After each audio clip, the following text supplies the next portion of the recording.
Hi, babes. Hello. Welcome to another episode of Bottoms Up podcast. I am your host, Taylor, and I'm here with another bonus episode where it's just me yapping away and you all hopefully listening. I realized that if I record these episodes while I'm doing a task that I've been putting off, I'm more likely to finish that task. So today I'm going to be putting up a green wall on my apartment wall. And we're going to chat about masc and femme identities, and specifically my history with masc and femme identities and my feelings about society and all that. So yeah.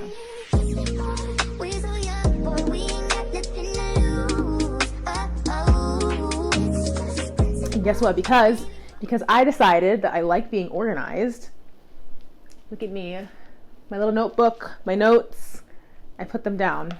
So, announcements.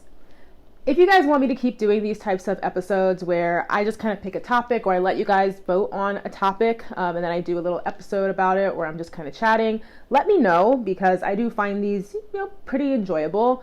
They are a lot easier for me to do as compared to the interviews, and I just think that, I want my interviews to be a space for my guests to really feel heard and seen, and I'd rather focus on them like when I'm doing those episodes. So if there's other things that you guys want me to kind of dig into a little bit more, or just things you're curious about, or maybe you haven't heard spoken about within our community, please let me know, and I will absolutely look into doing like a bonus episode like this. But yeah, let me know generally if this is something that you guys want me to keep doing. So that's that.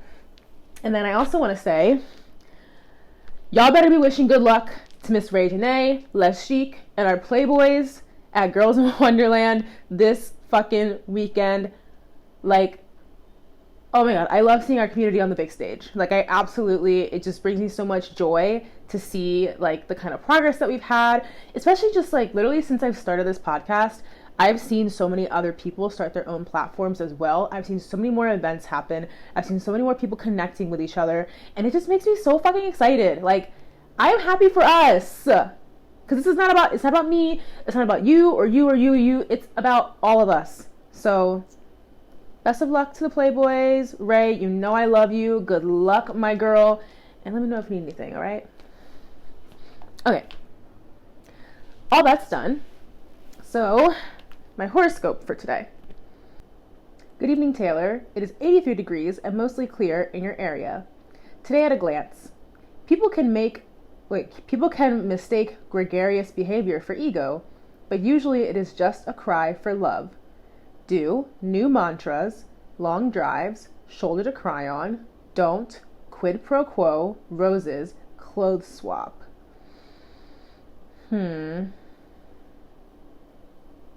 I mean, something about this feels relevant. It's kind of like, it's one of those ones where like I can't really figure out, but it's sitting a little heavy with me. Okay, co-star, I will let you have that. Whatever you meant by that. Okay, let's get started. Yay!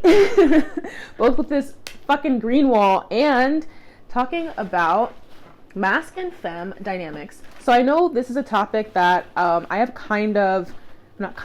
definitely spoken about this topic previously on my Instagram. I've spoken about it on the podcast. I don't necessarily make my feelings hidden per se about this topic.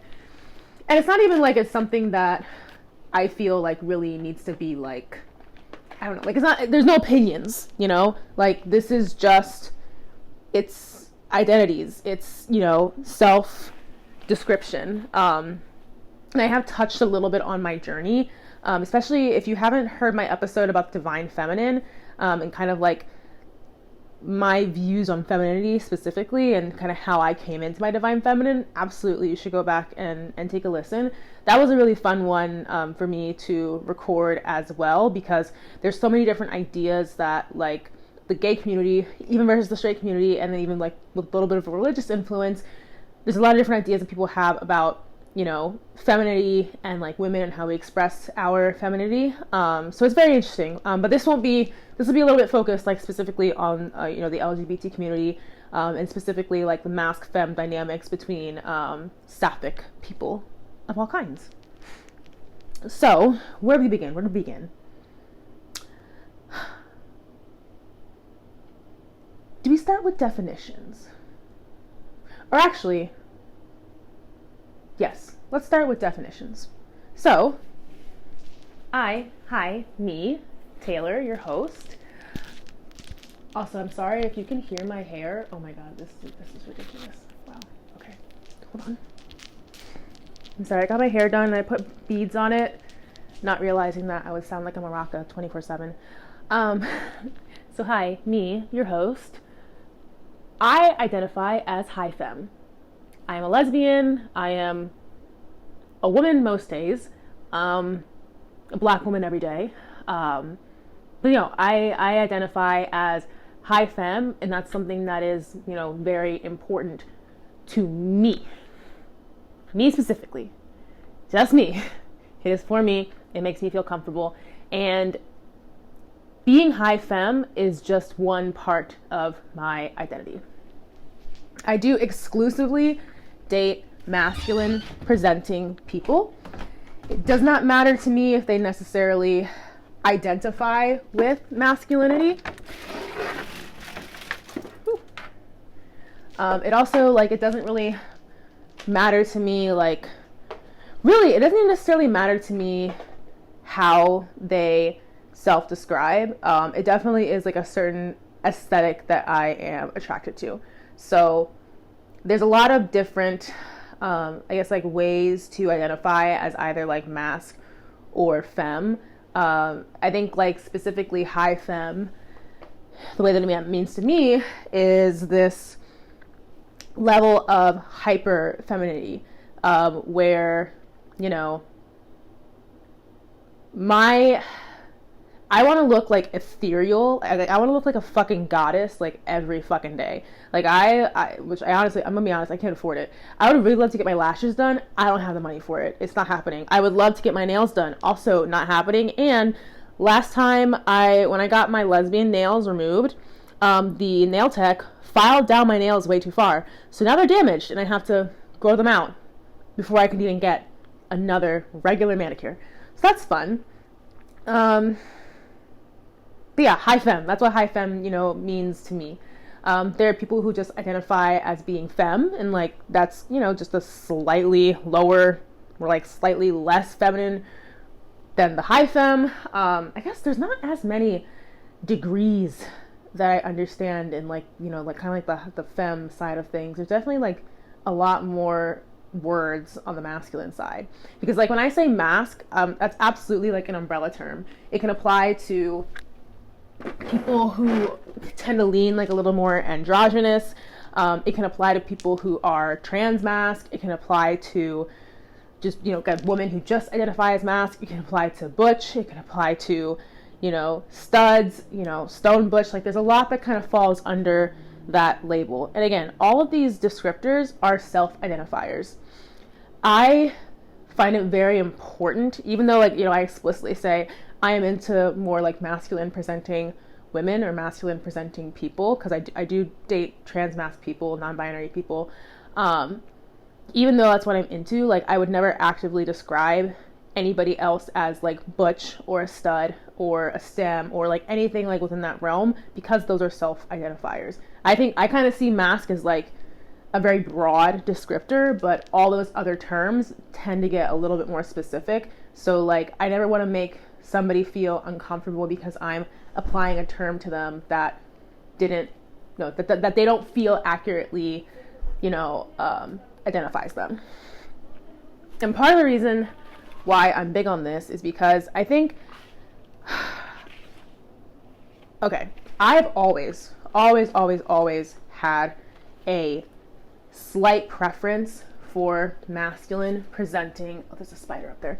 I've always had a slight preference for masculine presenting women, even when I was still masculine presenting, or kind of like, oh yeah, it's more androgynous. It's definitely more androgynous. When I went through like my little phase initially coming out, feeling like I needed to look gay. Sorry, there's like a fucking spider.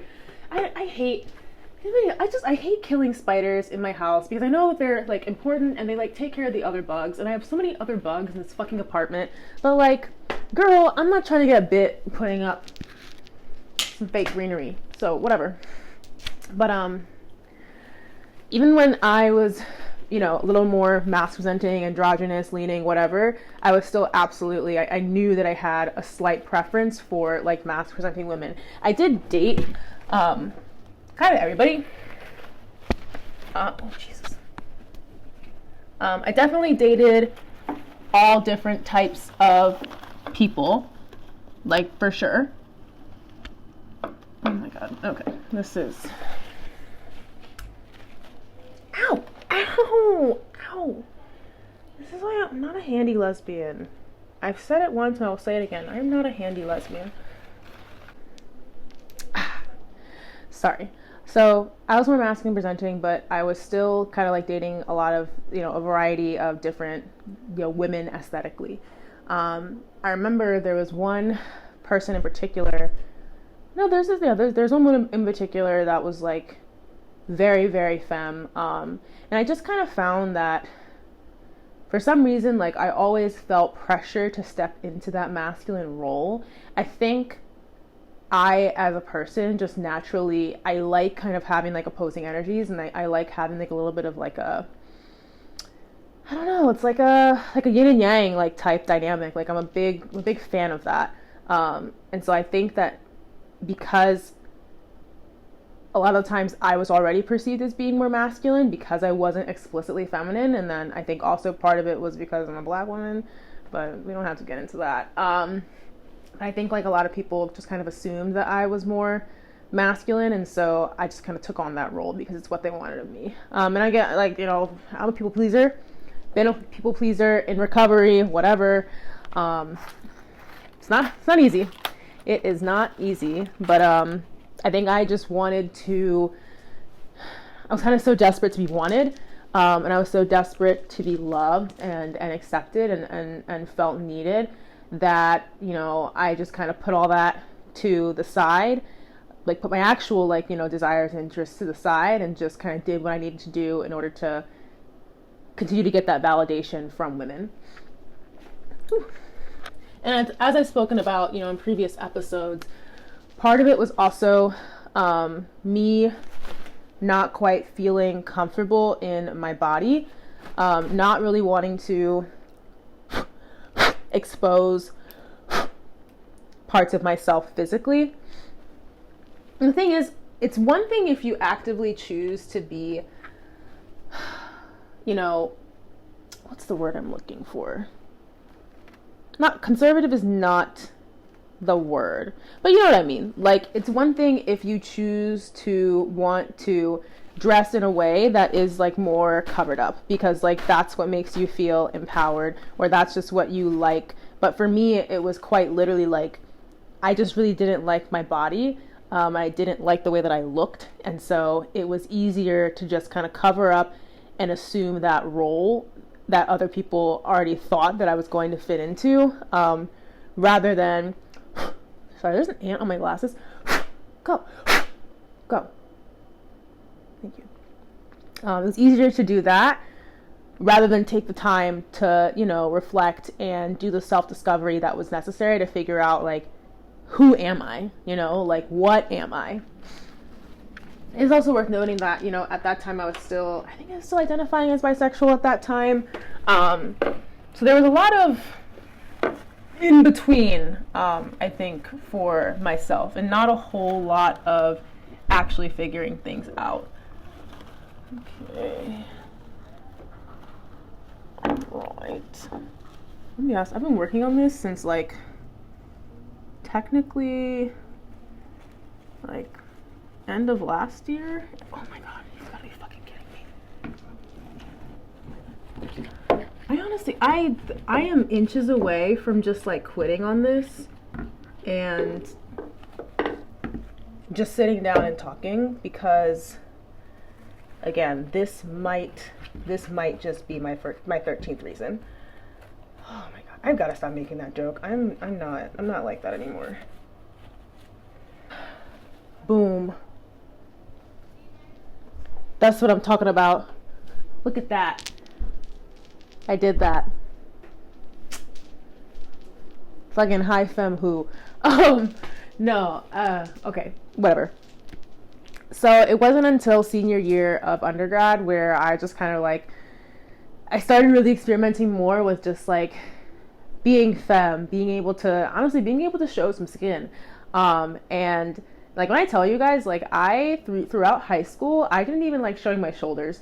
Like that made me very uncomfortable. I think like as I was kind of like, you know, hitting puberty, growing in areas that women grow, there was a little part of me that kind of like wanted to lean more into that, but then I kind of like immediately recanted. I think I maybe had like a year or two of like, you know, being a little snooty, and then I like rolled that shit back. I was like, nope. And then that's kind of like the vibe that I had like when I was going into college, and you know, that's kind of what I kept for a couple of years actually. I was experimenting a little bit with shorts and skirts and crop tops actually in my sophomore year. But bear in mind too, you know, Maryland, you know, it gets cold. So over the winter time, absolutely, you know, like covered up, usually like big sweaters, jeans, you know, long skirts. I had a lot of clothing like that, a lot of outfits like that. And then once I hit my senior year and I really just kind of like leaned into it, I had this thing where this is gonna sound really weird. I had this thing where, because I was working in the city the summer of 2018, going into my senior year in 2019, and I would walk from my office. My office was by Farragut North, and then I would walk to, I think it was Metro Center. It was at the Metro Center at Gallery Place, and I would go to the Forever 21 that was near that Metro stop. And I would just go downstairs and I would just like kind of look through the lingerie section. I would like never buy anything except for one time. I think I have it. Is it up here? Oh no, it's dirty. This one time I went and I bought this one bra. I still have. Yeah, it still fits me because I got nothing up here. And that was like a thing that I did like regularly. I mean like daily. Like this is not like, you know, once a week or some shit like that. Like no, I was working there for 2 months and I think I went to Forever 21 like almost every single day after work. And I think like, again, it sounds very weird like when I repeat it, but I think for me like that was also like how I was beginning to like explore femininity a little bit. That's also just when I was in general, like I was shopping a little bit more. I didn't have a ton of money to spend, but I was definitely like, you know, I would even go to like H&M or like I would go to like Zara a little bit more. Like something about really putting together a look like became very, very important to me. And so then after that year, you know, finished school, and you know, I've spoken about this before. I came to Miami and it was like boom, instantly. Like everything kind of clicked. Like if you would see me like that summer versus like how I was like that summer in DC versus how I was like in the fall in Miami is like completely different person, like night and day, which I'm very grateful for. I think that little, you know, geographical reset really made a difference and like gave me the space to kind of think like, okay, like who am I? You know, what am I? What do I want to be? How do I want to present? How do I want to be perceived?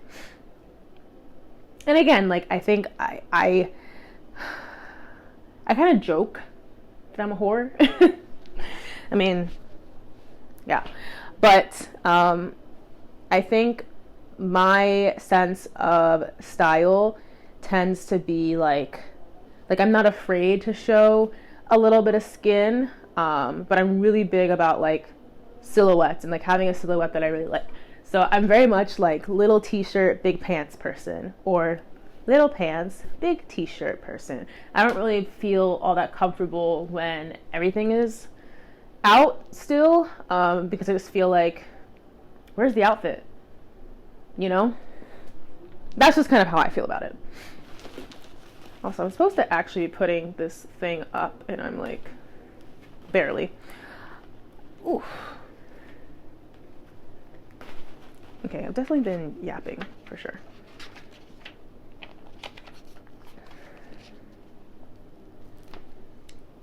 I think I've spoken about this before too, about how I did receive a little bit of pushback when I was kind of coming into that femme identity.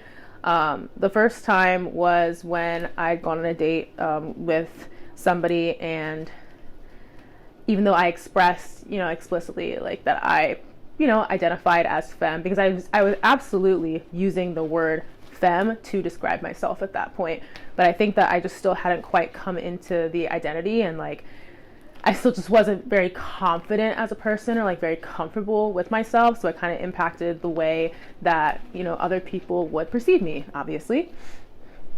So I went on that date and described myself as femme, very much like did not kind of fit like any sort of femme aesthetic. And so that person I was on a date with, who personally like at that point had identified with like, they were non-binary, but identified as like, being a soft butch. That was their whole thing. And so they looked at me and they said, no, you're more like soft butch.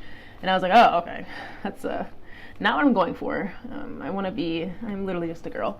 So that kind of struck me.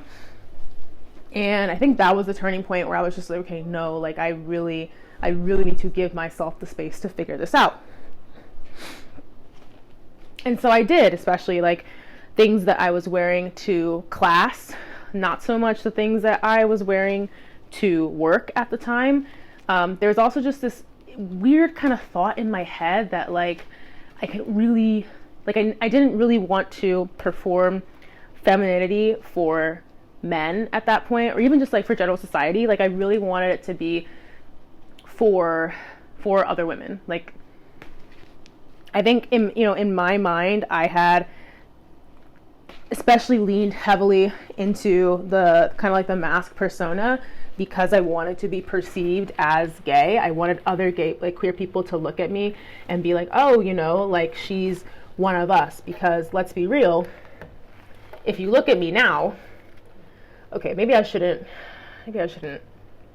be delusional, but I feel like if you look at me now, you can't really look at me and be like, oh, she's gay. Like you can't look at me and be like, oh, she's queer.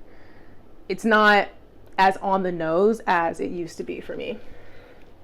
And that can be very hard, like walking into queer spaces and, even still like wanting to be perceived as like, no, I'm not just like a straight girl walking in here to like oogle, like I'm here for the girls. Like, let's be real. Like I am here for the women. Okay, that looks good.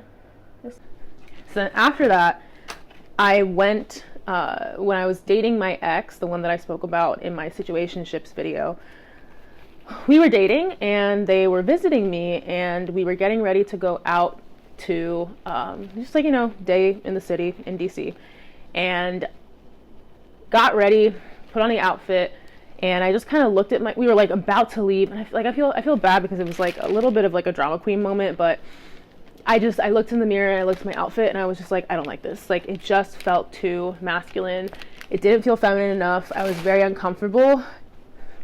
And this is one of those moments where I'm willing to humble myself, and I'm willing to kind of hear what other people have to say on this. I have not looked up the definition of gender dysphoria in regards to how it relates to people who are not trans. I don't think that I am trans. I don't feel like, well, I'm not trans. I'm not. Yeah, why was that so hard? I'm not trans. No, I'm not. I don't think I am. Whatever. As of right now, I identify as a woman, so it is what it is. But to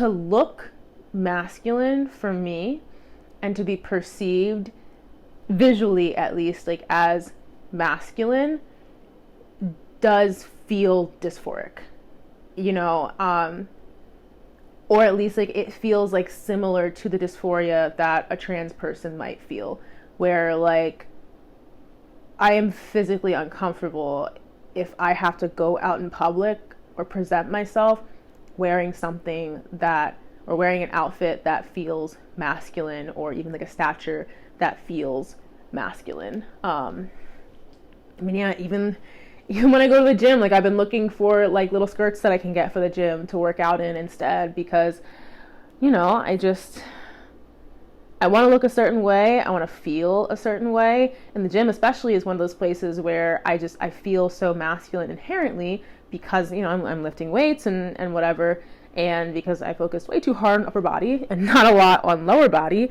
And because I feel like I'm built like a linebacker. Like, I don't know why. I just feel like I have very, very broad shoulders, like relative to my hips. And I feel like my hips and my butt are like too small relative to my top half. I feel like I'm Dorito shaped. And I don't like that. Like, it's really not like how I want to, you know, like I want to feel like a woman. I want to feel like a woman.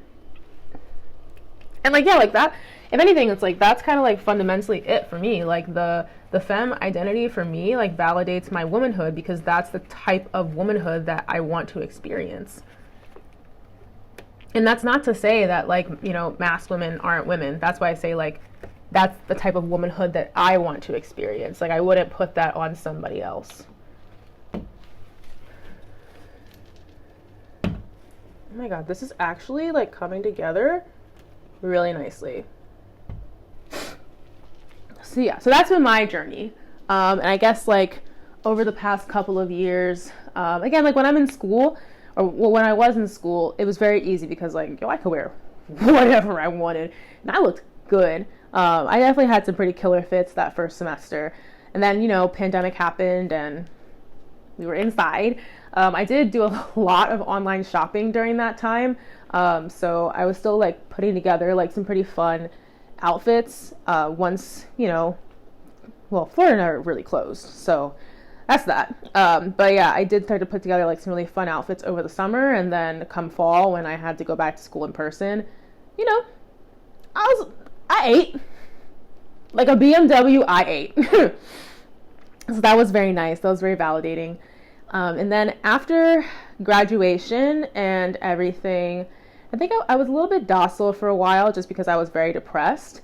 And then once I moved into this apartment and once I gave myself the space to be a little more colorful and a little more creative, that is when things exploded for me.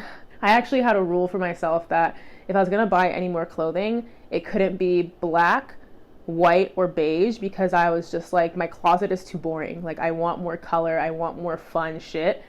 And right now I have a lot more color and a lot more fun shit, a lot more I'm like looking at my closet right now because I'm like, I can see orange and I can see green and I can see pink and I can see yellow, and it just makes me like so happy. So yeah, for me, like coming into that femme identity, like it wasn't just about presenting more feminine or being more feminine. It was also about like creating a space and a wardrobe for myself that just felt happier, and that just like I could enjoy it a lot more. Like, oh my God, I would never, well, I want to say never, but like my shirt says future MILF. Like, come on. Like, that's so much fun. That's so funny. I love that. I love that. So anyways, that was my journey. What did I want to talk about next?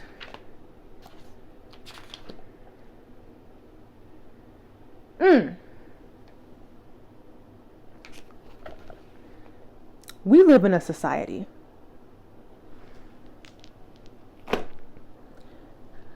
We live in a society. So hold on, let me backpedal. I do talk about mask femme dynamics a lot on my platform, because clearly I have a lot to say. And, you know, to my credit, I did recently come into this identity, so it's like, oh my God, I want to share it with other people. What got me speaking more about this and thinking more about this was that my last relationship was my first time being in a serious relationship with somebody who was mask presenting 24/7, like the entire time. she never described herself as butch, but like she was definitely like, we were masc and femme, and like we were very big on like really playing into like that dynamic, at least like, visually and aesthetically. Oh my god, we would match outfits all the time. It was so much fun. So when we broke up, at that point I was like, you know what, exclusively, that's when I knew, because prior to her, I was much more open to dating feminine women, but I think like over the period of that relationship, I was like, no, this is definitely like what I'm attracted to. So that ended. I started dating more new masculine women, and there was this very common narrative that I would hear from them. And it was like, they would always have been like, a little bit more like masculine leaning as kids, but still kind of tried being femme and like tried doing it just because of, the way that our society like tells women like how to present and how to behave. And it just, at some point they would just be like, no, like I can't do this anymore. Usually there was a haircut involved, but it was just interesting because like I would just see like so many consistencies in the stories of people who did not know each other, like had absolutely like no relation to each other at all, had varying like backgrounds, varying cultural backgrounds, like various like geographical backgrounds. Some were from Miami, some weren't. And I was just like, holy shit, like this is interesting. And it was just very intriguing to me. And so like it's something that I kind of keep in mind, again, like as I continue to date like other, masculine women, or masculine people actually, because again, my trans masc baddies, I love you. No, dead ass. I like to joke that my type in women, is women who experience mild to moderate chest dysphoria. Like, my ideal woman is one who has considered top surgery, but probably isn't going to get top surgery. Like, does that make sense? Because, like, I love me some jugs. I do. I'll be honest. Like, if it got to that point where, like, they wanted to get top surgery, I'd be like, whatever. Like, you do you. Just keep the nipple. But, yeah, I just, like, if the sports bra stays on during sex, I promise you we will get along. Please DM me. Like, no issue whatsoever. But that was also, like, that was a consistency that I noticed, that, like, a lot of the masc women that I was running into had some kind of discomfort with their chest. Not all of them, but definitely, like, I consistently noticed, like, that they did not want to take off their bra, like, if, any sort of intimacy. And then names also were a big one, where most of them went by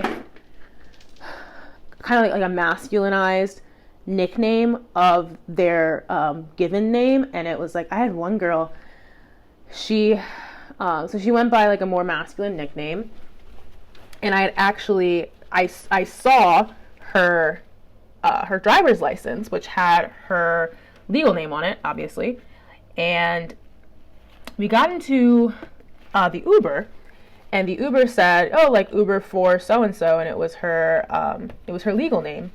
And she goes, yes. And then she turns to me. Maybe this should have been a red flag. But she turns to me, and in this quite upsetting tone, she says, don't ever call me that name. And while most women have not been that threatening about it, again, that is something that I notice is like relatively, I would say not uncommon amongst masc women and trans masc individuals. So it's just kind of interesting that, like, even with women who, are cis, born AFAB, and still identify as women, there can almost still be this element of dead naming, or like, again, like there can still be like this element of dysphoria that they tend to deal with. So I think like for me, like as I began to see that consistently, it humbled me for sure. I think it definitely like made me to kind of take a step back and realize that like if these are the kinds of people that I'm going to be like dating consistently, then I kind of need to be aware of what it's like for them to walk through society. I guess, you know, maybe that's just the anxiety speaking. I don't know. But it was something that became like very important to me to make sure that the people who I was with like always felt seen, even if they didn't make me feel seen. So, rewinding, we live in a society where, I don't know why, like, you lesbians are, like, I know that I'm obsessed with, like, masc and femme dynamics, but I feel like it's for a very specific reason. And I just feel like lesbians overall are, like, still just, like, oh.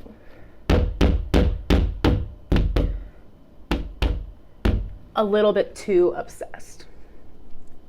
And I say that because it's like every time that somebody like, you know, a new like baby gay comes out and they're like, oh my God, what am I? Am I masc or femme? Or, oh my God, I don't feel masc, I don't feel femme. Like, what am I? Boo-hoo, identity crisis. Girl, you don't have to be either. You don't have to be anything. That's what it's like. I don't know why there's this feeling. Actually, no. I know why there is this feeling. And I feel like it just comes from like straight people's perception of lesbians and honestly straight people's perception of queer people in general. And this idea that like every single queer relationship has to have a masculine and a feminine presenting partner, as if we inherently have to follow these heterosexual and heteronormative ideas of dating, as if two bad bitches can't be girlfriends. My God. And it's just like, that pressure ends up like, I don't know, like bleeding onto people who are newly out, where they feel like they have to pick a side, and like you just don't. Like I like, again, prior to explicitly becoming and identifying like as high femme and like figuring out that identity for myself, I didn't have any other identity besides lesbian. I did not. I wore whatever I wanted. I wore what made me feel comfortable that day. I never thought about it that hard, nor did I even have any, again, like as much as I knew that I had a little bit of a preference for masc women, I absolutely like, I was like, I'm a date women. Women is women, you know? And like, I'm kind of glad that I grew up, or at least like I was kind of coming of age, like just before the era of all of this like very intense like labeling of super minuscule and minute identities, or super minuscule and minute experiences that people have that aren't necessarily going to be a part of your overall identity. Like, you really do not have to be masc or femme or anything. You can literally just like women. Oh my God, this is actually, oh wait, this is not looking bad. This is not looking bad. Chip and Joanna Gaines who? But yeah, I don't know exactly like where this kind of came from for young people these days, and like this need to really like put a very specific label on every part of your identity. Like even for me, when I think about like my gender, it's just lesbian. Like lesbian encapsulates both my gender and my sexuality, because lesbianism directly influences how I experience womanhood. That's why I said earlier, like I can identify very strongly with Black womanhood. I can't necessarily identify very strongly with womanhood as a whole. It just feels very like vague and kind of like hard to relate to sometimes. And I think like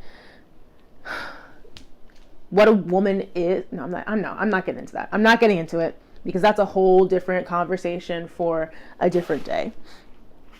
That's a whole other bonus episode. It's weird because even though like society at large like wants us to fit into these roles where one partner is masculine and one partner is feminine, which I'm gonna be honest, they even do push onto people in heterosexual relationships, where even though you have one man and one woman who, you know, in theory are already your masculine and your feminine, they still push the man to be overly masculine hyper masculine, and they still push the woman to be hyper feminine. And when we begin to defy those roles, such as when a woman makes more money than her husband, than her boyfriend, all of a sudden we begin to have a problem. Even if all the other little things are in line, even though you already have a physically masculine person and a physically feminine person, unless you're playing the roles perfectly, it becomes an issue and people begin to look at you weird. So even though society has that push, I think what I've kind of noticed happening specifically within the sapphic community, and I say sapphic because it's not the lesbians, it's these bisexual girlies too, it's all of us. There seems to be this emerging opinion, again, amongst young people, that masc-femme relationships are regressive, that they are inherently heteronormative, and that it is, again, kind of backwards thinking to explicitly want to or exclusively want to participate in those. Which obviously I have an issue with. Obviously. Mostly because shut the fuck up. There's nothing heteronormative about two women dating each other. There's nothing straight about a woman dating a woman. Okay? Doesn't matter what they look like. Doesn't matter what their preferences are. That's two bad bitches. Not one, two. So please explain to me how that's heteronormative. Explain to me how that's regressive.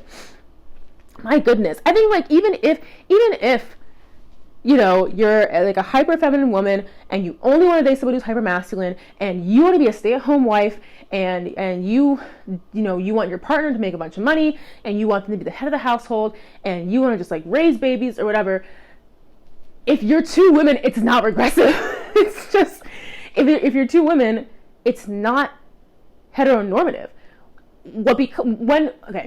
I think the point where it becomes heteronormative is when perhaps, like, you know, let's say you as a hyper feminine person, let's say someone like me who's very hyper feminine and loves that role and only dates masculine.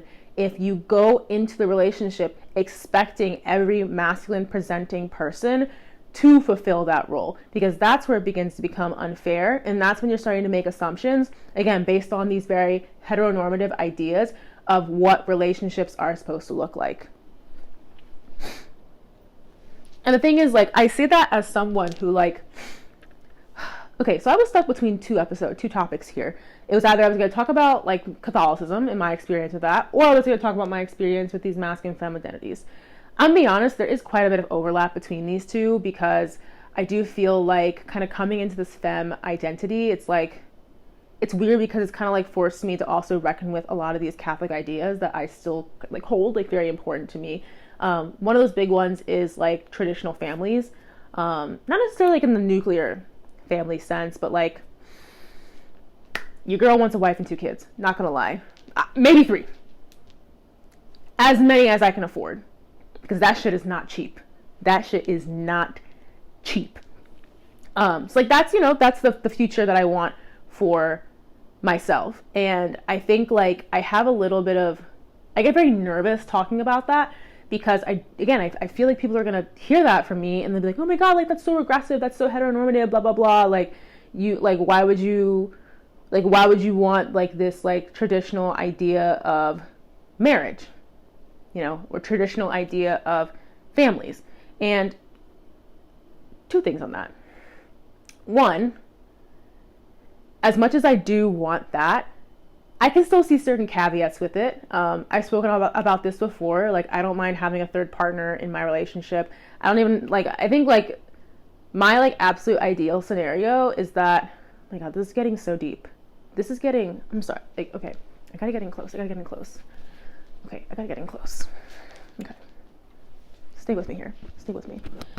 My, like, ideal scenario would be, like, me and my wife, and I would like for like us to be like dating another couple. This also stays between like me and y'all.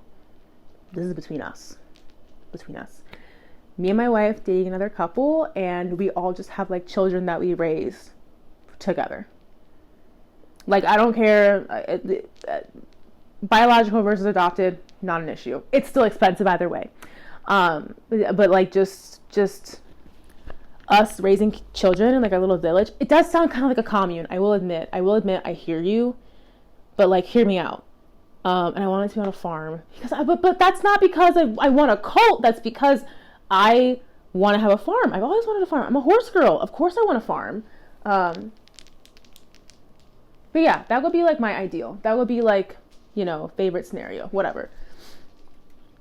The thing is, nothing about that is like the traditional heteronormative idea of relationships or of family. It's the traditional cult idea, but like very small, like very, very small. God, it really does sound like a cult. I don't want to have a cult. I'm not motivated. I don't want people to worship me. I'm really awkward. I'm really uncomfortable. Like, I don't like too much attention on me. Like, I don't want a cult. I really don't. I want a couple cows. I want some horses. I want goats. Honestly, I don't think I want chickens either. I want quail. That's what I want. So yeah, if you have chest dysphoria and you want a cow in like 20 years, hit me up. Oh my God. Wow, we're making great progress with this wall. I'm very proud of myself. Okay, next row. I also do genuinely need like a bigger step stool because this one is not gonna get me where I need to go. I'm gonna get my chair, actually. Hold on. Oh, and worth mentioning, that also goes both ways. Like, as a hyper feminine person, like, you shouldn't expect your masculine partner to quote unquote be the man, nor should you, as a hyper masculine or just masculine person in general, you should not expect your feminine partner to like behave like a woman per se. I think it's kind of like, not to knock on my mask baddies, because I love you, obviously, but I do think that hypermasculinity does impact our community and like the way that masculine women carry themselves, and the way that they engage with women. Again, not saying all, but I've spoken before about like having to fight to pay the bill, even to the point where it got physical.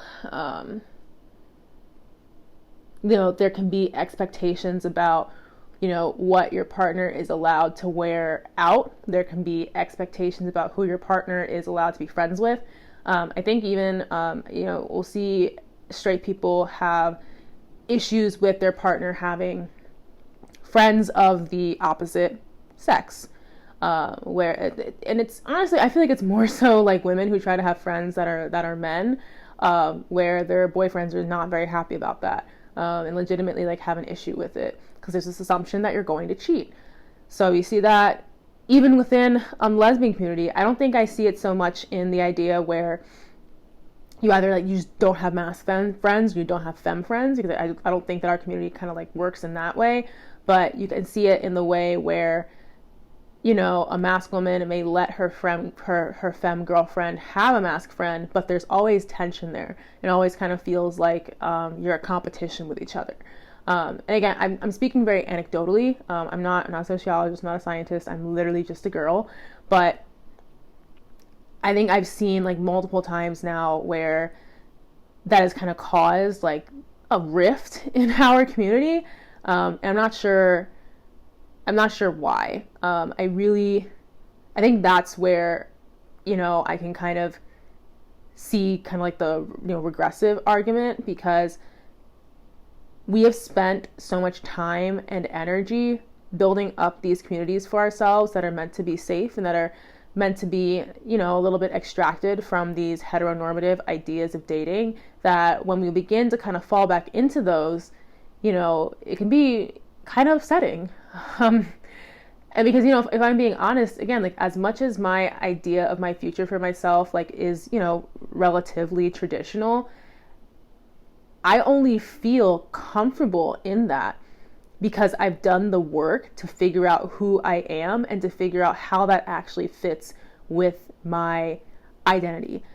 I can see myself being a stay-at-home mom for a certain amount of time. I have a career that I absolutely love. I love architecture. I love doing this podcast as well. So like, I don't think that I would ever like fully step away from those things, but for the pure sake of like raising children and like being able to give them the best childhood, yeah, I can see myself being a stay-at-home mom to some extent.